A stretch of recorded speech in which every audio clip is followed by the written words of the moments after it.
Hello friends, welcome back to my YouTube channel.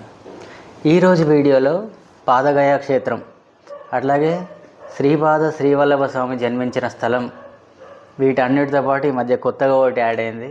అదే Andhra Pradesh deputy CM Pawan Kalyan గారి నియోజకవర్గం అయిన పిఠాపురం గురించి చెప్పబోతున్నా. పిఠాపురంలో ఏమేమి చూడాలి, ఎక్కడ స్టే చేయాలి, ఈ డీటెయిల్స్ అన్నీ ఈ వీడియోలో చెప్తా. ఎక్కడ స్కిప్ చేయకుండా లాస్ట్ వరకు చూడండి. హైదరాబాద్ నుంచి పిఠాపురానికి డైరెక్ట్ ట్రైన్స్ ఉన్నాయి. ఇక్కడ డిస్ప్లేలో ఇచ్చిన ఏ ట్రైన్ అయినా పిఠాపురంలో దిగేయచ్చు. నా సజెషన్ ఎల్టీటీ విశాఖపట్నం అయితే బెటర్. పిఠాపురం కాకినాడ నుంచి 16 కిలోమీటర్ల దూరంలో, అట్లాగే రాజమండ్రి నుంచి 60 కిలోమీటర్ల దూరంలో ఉంది. అన్నవరం నుంచి 28 కిలోమీటర్ల దూరంలో ఉంటుంది. మీరు ఎక్కడి నుంచి అయినా ఇక్కడికి బస్ కనెక్టివిటీ ఉంది. చాలా ఈజీగా పిఠాపురం రీచ్ అయిపోవచ్చు.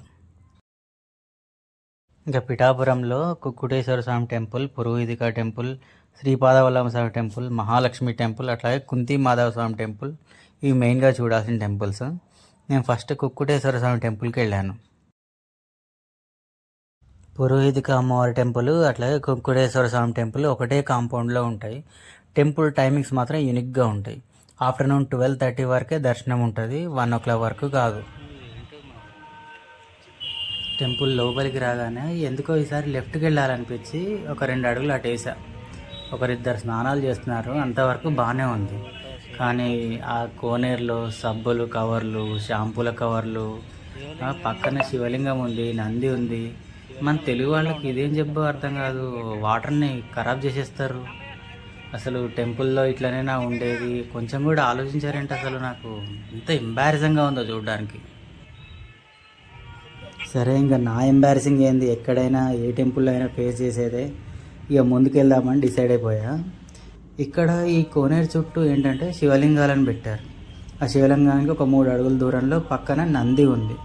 జనరల్గా ఎక్కడైనా శివలింగంకి ఎదురుకుండా నంది కనిపిస్తుంది కదా మనకి, కానీ ఇదేంటో మరి కోనేరు చుట్టూ శివలింగాలు ఉన్నాయి, శివలింగం పక్కన నంది ఉంది. మరి ఇలా ఎందుకు పెట్టారనేది నాకైతే తెలియలేదు. ఎవరిదైనా పంతులు గారిని అడుగుదామన్నా టెంపుల్ క్లోజ్ చేసే టైం అయిపోయి అడగడం అసలు కుదరలేదు. మీలో ఎవరికైనా తెలిస్తే కామెంట్ బాక్స్లో కామెంట్ చేయండి. ఇంకా స్థల పురాణం ఏం చెప్తుందంటే, గయాసురుడు అనే రాక్షసుని చంపడం కోసం త్రిమూర్తులైన బ్రహ్మ విష్ణు మహేశ్వరులు ఒక యజ్ఞాన్ని చేయాలని నిర్ణయిస్తారు. ఆ యజ్ఞం కూడా గయాసురుని శరీరం మీదే చేయాలంటారు. గయాసురుడు ఒప్పుకొని సరే ఓకే యజ్ఞం చేసుకోండి అని చెప్పి పర్మిషన్ ఇస్తారు. సో అట్లా 7 రోజుల పాటు యజ్ఞం చేయాలి. 7 రోజులు పూర్తవ్వకుండా గయాసురుడు కదిలితే యజ్ఞం భంగం అయిపోతుంది. సో గయాసురుడిని చంపడానికి అవకాశం ఉంటుంది. శివుడు ఇక్కడ కోడి రూపంలో గయాసురుడిని చంపడం కోసం కోడి రూపంలో అరుస్తారు. సో అట్లా కోడి రూపంలో అరిచినందుకు, అంటే కోడి కుక్కరొక్క అని వస్తుంది కదా, అట్లనే అదే పేరుతోటి కుక్కుటేశ్వర స్వామిగా ఇక్కడ స్వయంభూగా వెలిశారు. సో అట్లా గయాసురుడిని చంపిన తర్వాత 3 భాగాలు చేస్తే, సో శిరోగయ అది బీహార్లో పడుతుంది, అట్లాగే నాభిగయ ఒడిశాలో ఉంటుంది, ఇది పాదగయ క్షేత్రం. సో ఆయన పాదాలు, గయాసురుని పాదాలు ఇక్కడ ఉన్నందుకు ఇది పాదగయ క్షేత్రం అయింది. అందుకే కోనేరులో క్లియర్గా గయాసురుడి విగ్రహం మీద త్రిమూర్తులు యజ్ఞం చేస్తున్నట్లు, దాని పక్కన స్థల పురాణము చాలా క్లియర్గా చెక్కారు. చాలా బాగుంది. చాలా అంటే చూడగానే పిల్లలకు కూడా అర్థమయ్యేటట్టుగా ఆ బొమ్మ చాలా బాగా చెక్కారు. ఇదే పురోహితిక అమ్మవారి శక్తిపీఠం. ఇందాక చెప్పాను కదా, కుక్కుటేశ్వర స్వామి ఆ టెంపుల్ కాంపౌండ్లోనే ఈ పురోహితిక అమ్మవారి శక్తిపీఠం కూడా ఉంటుంది. ఇది అష్టాదశ శక్తిపీఠాల్లో ఇది 10వ శక్తిపీఠం. మన తెలుగు రాష్ట్రాల్లో 4 శక్తిపీఠాలు ఉన్నాయి. అదొకటి శ్రీశైలము, అట్లాగే దక్షారామము, ఇంకోటి అలంపూర్లో జోగులాంబ, 4వది ఇదే పిఠాపురం పురోహితిక అమ్మవారి టెంపుల్. టెంపుల్ దూరం నుంచి వచ్చే భక్తుల కోసం ఇక్కడ అన్నప్రసాదం పెడుతున్నారు. ఈ లైన్ అదే. ఇంకా అర్చకుల గృహ సముదాయం కూడా ఈ టెంపుల్లోనే ఉంది. అంటే అర్చకులు అందరూ బయటికి ఎవరు వెళ్ళి ఉండరు అనుకుంటా, ఈ కాంపౌండ్లోనే వాళ్ళ ఇల్లు కూడా ఉన్నాయి. సో ఆ టైంకి వచ్చి ఆ టెంపుల్ ఓపెన్ చేసి స్వామివారికి నైవేద్యము, హారతి ఏమి ఇవ్వాలో అవన్నీ ఇచ్చేస్తారు.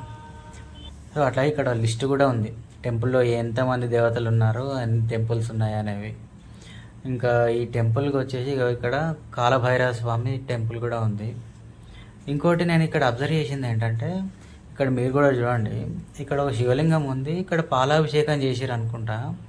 అంటే మనకు వేళాకోళం చేస్తుంటారు కదా వేరే మతాల వాళ్ళు, శివలింగానికి పాలు అభిషేకం చేసి ఆ పాలు వేస్ట్ చేస్తున్నారు, ఆ, ఇట్లా ఇట్లాంటి కామెంట్లు అన్నీ వస్తుంటాయి కదా.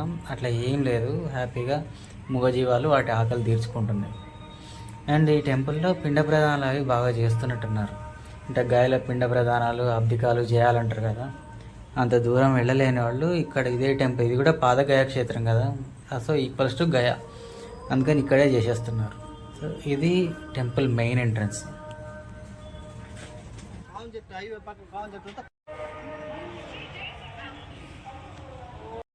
టెంపుల్ నుంచి నేనైతే బయటికి వచ్చేసాను.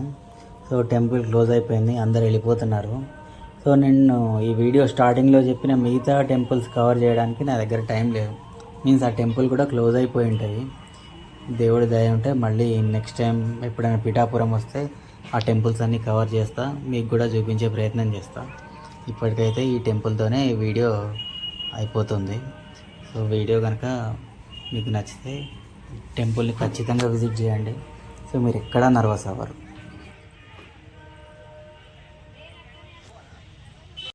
ఇది ఫ్రెండ్స్ నా పిఠాపురం ట్రిప్ డీటెయిల్స్. వీడియో మీ అందరికీ నచ్చిందని అనుకుంటున్నాను. వీడియో నచ్చితే లైక్ చేయండి, షేర్ చేయండి, అట్లాగే సబ్స్క్రైబ్ చేయండి.